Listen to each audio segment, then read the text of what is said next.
this conversation explains much better than the photo I saw of 72 versus 11 jabs on a baby. I think just to be like the motivation behind the change is because of the collapse in trust in public health, right? Public health, the way it has addressed vaccines, during COVID, masks, plexiglass, lockdown, school closures, business closures, church closures, all it was just, you have to trust us. We have the answer. We are the science. You have to believe us.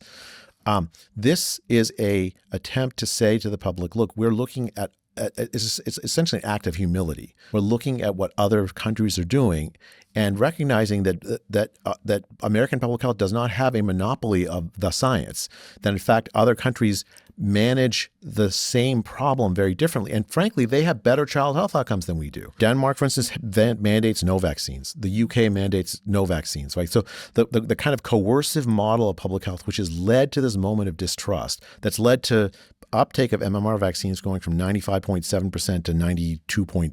Okay, I'm going to get the numbers wrong, but 92.7%. Like a 3 percentage point drop doesn't sound like a lot, but it's what's led to the outbreaks of measles. By focusing attention and the recommendations on the most important vaccines, saying this with an act of humility at the basis of it, that's how you restore trust. Why isn't that the focus then in the messaging? Why isn't the messaging, look, we've done this review and these are the things you this most... is the messaging I'd be giving. I mean, like, yeah.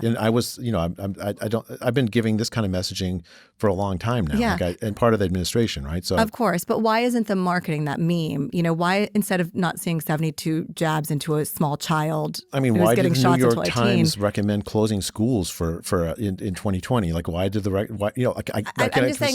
just think that people oversimplify science all the time. Like, I think the key question is like, what's the reality? And the reality is that with this change, we are making our schedule more aligned with what the rest of the world, developed world, does. I understand what you're saying on the mandates. And I always struggle with this idea of the U.S. and peer nations, because the U.S. famously loves to be peerless. And when you look at a lot of other developed countries, they have a couple of things that the United States doesn't have. They have, one, public health care provision in some way, shape, or form. And two, just so we're clear. So kids in this country have coverage. Right. So like we have CHIP, we have Medicaid that covers poor kids. Yes.